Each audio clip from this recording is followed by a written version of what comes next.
नमस्कार, मैं हूं मेहरबान सिंह नेगी और आप देख रहे हैं केबी न्यूज खबर। आपकी खबर आजकल में आपका स्वागत है और आज आपको कुछ स्थानीय खबरें दिखाएंगे। आज आपको दिखाएंगे मालन पुल में चल रहा है काम, लेकिन इस काम के पीछे भी बहुत सारी मुश्किलें हैं।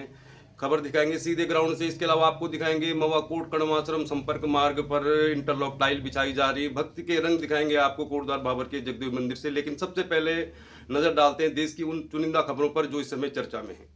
नई सरकार का गठन हो गया, मानसून सत्र की शुरुआत हो रही है और अभी शपथ ग्रहण चल रहा है। यानी कि जो भी सांसद चुने गए हैं वो शपथ ले रहे हैं और उनको शपथ दिलाई जा रही है। कल प्रधानमंत्री, गृह मंत्री, शिक्षा मंत्री सहित तमाम सरकार से जुड़े हुए मंत्रियों ने और सांसदों ने शपथ ली। आज विपक्ष की बारी थी तो अखिलेश यादव और राहुल गांधी ने भी आज शपथ ली, संविधान की प्रति के साथ शपथ ली। तो कुल मिला के हंगामेदार शुरुआत हो गई है। और जब फैजाबाद के सांसद यानी कि जहां अयोध्या नगरी भी आती है जिस संसदीय सीट में, उन्होंने शपथ ली तो काफ़ी शोर शराबा हुआ, काफ़ी हंगामा हुआ। कुल मिला के जिस तरह की उम्मीद की जा रही है आने वाले मानसून सत्र में हंगामेदार होने की पूरी उम्मीद है, क्योंकि विपक्ष भी कुछ मुद्दों पर सरकार को घेरने का प्रयास करेगा, जिनमें नीट परीक्षा लीक का मामला है। इसके अलावा बंगाल में रेल दुर्घटना और जम्मू में हुई आतंकवादी घटना को लेकर संसद में चर्चा होगी तो विपक्ष सरकार से सवाल जरूर पूछेगा। स्पीकर का पद जिसके नाम की घोषणा लंबे समय से नहीं हो रही थी, अब भारतीय जनता पार्टी या एनडीए को हैं आप, तो उन्होंने अपना स्पीकर पद के लिए वही नाम दोहरा दिया है जो पिछली संसद में मौजूद थे। तो इसके लिए सहमति बनाने के लिए सरकार ने कोशिश की कि विपक्ष के लोगों के साथ भी मिलकर सहमति बना ली जाए ताकि स्पीकर के पद में कोई विवाद न हो।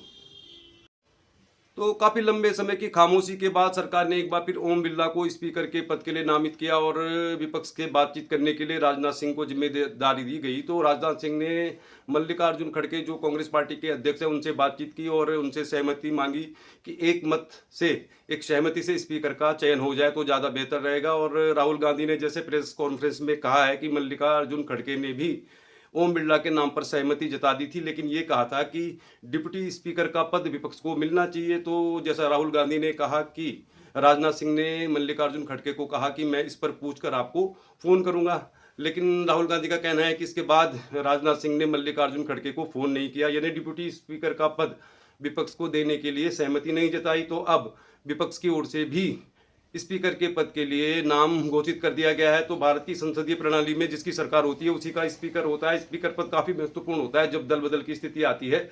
तो अब इसमें भी घमासान है, नहीं इसमें भी वोटिंग होगी। तो संसदीय इतिहास में पहली बार स्पीकर के पद के लिए मतदान होगा।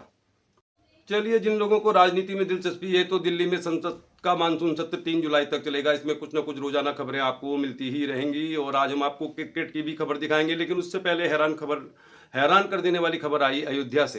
कुछ दिनों पहले हमने भी आपको खबर दिखाई थी, नेशनल मीडिया में भी ये खबर चल रही थी कि रेलवे स्टेशन के पास बनाई गई एक लंबी दीवार जिसका उद्घाटन प्रधानमंत्री नरेंद्र मोदी ने किया था, वो एक बारिश में ही ढहकर गिर गई। बात यहीं तक नहीं है, अयोध्या के राम मंदिर में जो मुख्य पुजारी हैं सत्येंद्र दास, उनका कहना है कि प्रभु श्री राम के मंदिर में पहली बारिश में ही पानी टपक रहा है बहुत तेजी से और मंदिर के अंदर गर्भगृह में पानी भर गया जिसकी निकासी नहीं हो पा रही है। बाकायदा उन्होंने पत्रकारों से बातचीत में कहा कि पानी अंदर आ रहा है और इस पानी की समस्या को जल्द ठीक किया जाना चाहिए। तो बड़ी हैरान कर देने वाली खबर है कि राम मंदिर में अंदर पानी जा रहा है।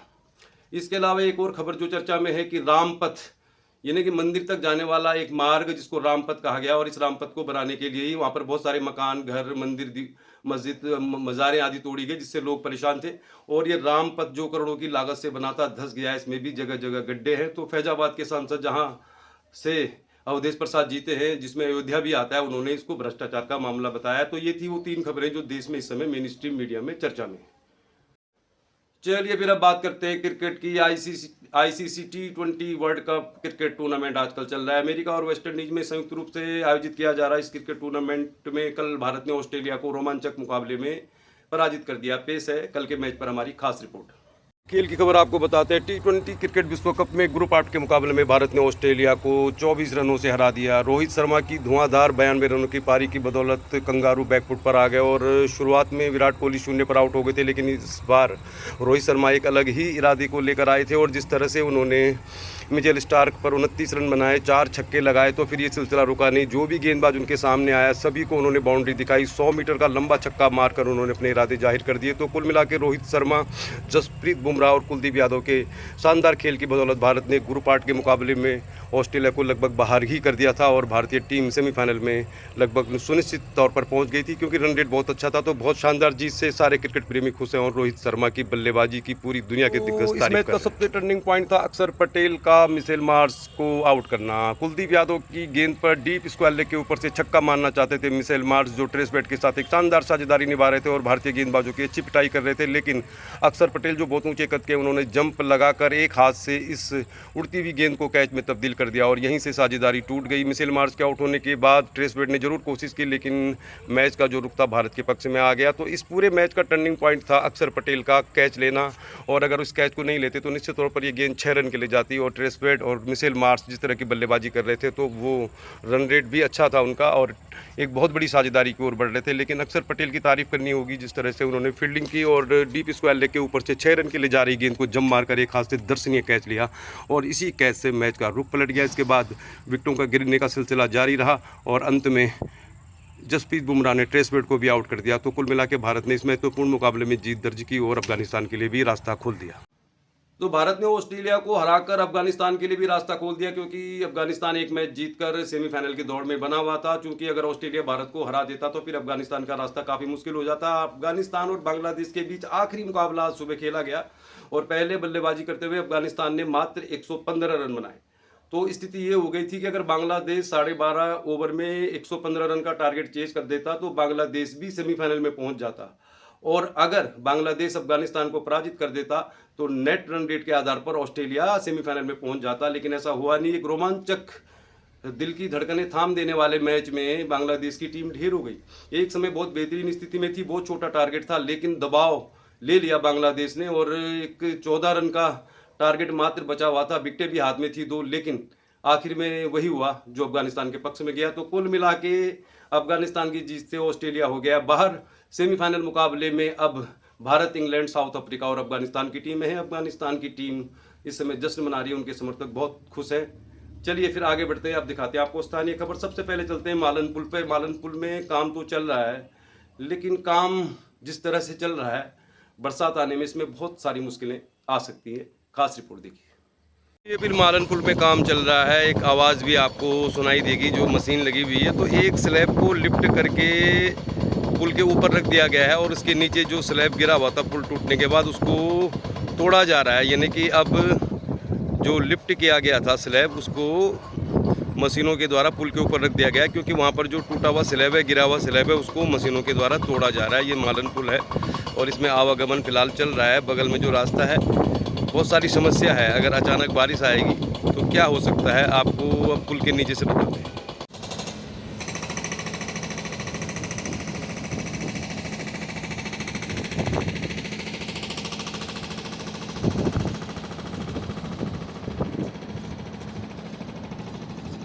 तो इस समय हम मालन पुल के नीचे हैं, आपको बताते हैं। दरअसल पुल में काम तो चल रहा है, लेकिन अगर बारिश होती है या मालन नदी में पानी आता है तो एक बहुत बड़ी समस्या का सामना करना पड़ेगा यहाँ पे। उसके बारे में आपको बताते हैं। चलिए क्या है असल परेशानी। काम तो चल रहा है पुल के नीचे, लेकिन इसमें एक बहुत बड़ी परेशानी हो सकती है अगर मालन में पानी आ गया बरसात के दौरान, जैसा कि मौसम विभाग ने बताया। पुल के पास से फिलहाल तो आवागमन अभी चल रहा है, क्योंकि बरसात अभी शुरू नहीं हुई है, मतलब पानी नदी में नहीं आया। पानी आएगा तो स्वाभाविक तौर पर ये रास्ता बंद हो जाएगा। लेकिन इससे भी बड़ी समस्या ये है कि मालन पुल पर सेटरिंग लगाई गई है और बहुत सारा मलबा है, जिससे पानी की निकासी का जो रास्ता है लगभग बंद है। तो अगर नदी में पानी आ गया तो जिस तरह यहाँ मलबे के ढेर हैं, तो पानी के जाने का जो रास्ता है वो फ़िलहाल बंद है। यहाँ सेटरिंग लगी हुई है, यहाँ पर भी काफ़ी ऊंचा मलबा है, आगे भी स्लैब को तोड़ा जा रहा है। तो कुल मिला के पानी की जो निकासी का रास्ता, यानी पानी मुख्य तौर पर इसी जगह से गुजरता है। यही वो जगह है जहाँ पे पानी का तेज़ बहाव था, जिससे पुल को नुकसान हुआ था। खबरें तो आ रही हैं कि चैनलाइजेशन किया जाएगा, यानी पानी के रुख को चेंज किया जाएगा। फ़िलहाल पानी जो है इसी साइड से आता है जहाँ पर बहुत सारे खेत कटे हुए। तो असल समस्या यही है कि अगर अभी बारिश होती है और जैसा मालन का नेचर है, इसमें अचानक से तेज़ पानी आता है, तो तेज़ पानी अगर आएगा तो ये पानी जो नुकसान करेगा इन खेतों को करेगा, जो पहले ही बहुत ज़्यादा कट चुके हैं, करोड़ों की भूमि बह चुकी है। अगर इधर से भी पानी आएगा तो वो इसी रास्ते से आता है, यानी कि पुल के नीचे ही जाता है जहाँ पे काम हो रहा है। और इधर से अगर पानी आएगा तो ये पानी खेतों को काटते हुए आएगा और इस पर कोई सुरक्षा दीवार भी नहीं बनाई गई है। इससे थोड़ी ही दूरी पर इंटर कॉलेज मोटरठाक का खेल मैदान भी है। और अब आपको दिखाते हैं समस्या क्या हो सकती है। ये रास्ता है और इस पर भी फ़िलहाल आवागमन चल रहा है, लेकिन जिस तरह यहाँ पे मलबा इकट्ठा हो गया है तो अगर पानी यहाँ आता है बहुत तेज़ी से तो यहाँ पे पानी का बहुत बड़ा जल भराव यानी झील सी बन जाएगी। और ये जो पानी है खेतों को तो नुकसान करेगा ही करेगा, और अगर आगे नहीं निकल पाया पानी तो फिर इस रास्ते में भी भर सकता है। तो चैनलाइजेशन अगर करना ही है सरकार को तो समय पर कर दे, क्योंकि अगर बरसात हो जाती है अचानक से, एक तो जो काम ये चल रहा है ये सेटरिंग आदि भी बह सकती है और ये खेत जो कटे हुए हैं इसको भी बहुत ज़्यादा नुकसान हो जाएगा। तो बहुत देरी से काम हुआ है और अभी भी जो काम हो रहा है जैसा आपको दिखा रहे हैं, मालन नदी है, इसमें पानी इधर से भी आएगा, ये जो दिखाई दे रहा है आपको, इधर से भी पानी आएगा। तो फिलहाल पानी का जो एक रास्ता बना हुआ है, स्लोप जिसे कहते हैं ढलान, वो इधर ही है। तो अगर नदी में पानी आया तो ये सेटरिंग, ये जो काम हो रहा है बीच सेंटर में, पानी का रुख इधर ही रहेगा तो मुश्किलें हो जाएंगी। अचानक अगर बारिश आती है, नदी आती है तो रास्ता तो खैर बंद हो ही जाएगा। रास्ता तो फिलहाल नीचे कंडी संपर्क मार्ग भी है, लेकिन यहाँ पे जल भराव होने की और खेतों के कटने की संभावना भी है। सेटरिंग बहने की और जो काम हो रहा है इसके बहने की भी बहुत सारी संभावना है। उम्मीद करते हैं ऐसा नहीं होगा।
बहुत बढ़िया।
ये फिर एक अच्छी खबर भी है, आप इसे कहिए देर से ही सही, देर आए दुरुस्त आए। कड़वासरम मवाकोट संपर्क मार्ग में इंटरलॉक टाइल बिछाने का काम चल रहा है और ये काम मवाकोट गेंद मेले के पास से शुरू हुआ है।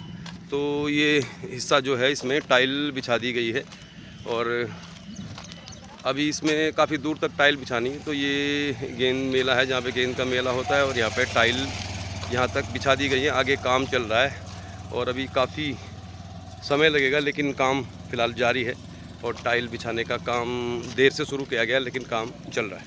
लगभग 200-300 मीटर तक तो टाइल बिछा दी गई है और ये काम भी बहुत देर से शुरू हुआ लेकिन अच्छा है, खबर अच्छी है। अगर इस पूरे मार्ग में इंटरलॉक टाइल बिछा दी जाती हैं तो आवागमन में थोड़ा सुविधा रहेगी, क्योंकि ये वो रास्ता है जिसका सबसे ज़्यादा इस्तेमाल होना है। फ़िलहाल टाइल्स यहाँ पर रखी हुई हैं, काम चल रहा है और अभी 2 किलोमीटर के आसपास इसमें काम होना है। ये काम बहुत देर से शुरू हुआ लेकिन फिर भी काम हो रहा है, तो चलिए अच्छा है, लोगों को सुविधा मिलेगी। केबी न्यूज़ देख रहे हैं आप। कड़वासरम मवाकोट संपर्क मार्ग में इंटरलॉक टाइल बिछाई जा रही है। चलिए फिर देर आए दुरुस्त आए, देर से ही सही, काम तो शुरू हुआ और उम्मीद कर रहे हैं कि बरसात का व्यवधान नहीं होगा तो बहुत जल्दी ये काम समाप्त हो जाएगा, ये मार्ग ठीक हो जाएगा। कड़वासरम जो ऐतिहासिक जगह है वहाँ आने जाने के लिए इस तरह के पक्के मार्ग की ज़रूरत भी है और ये बन रहा है, तो खबर अच्छी है। कल मिलते हैं किसी और खबर के साथ, देखते रहिए केबी न्यूज़। दे रहिए केबी न्यूज़, खबर आपकी।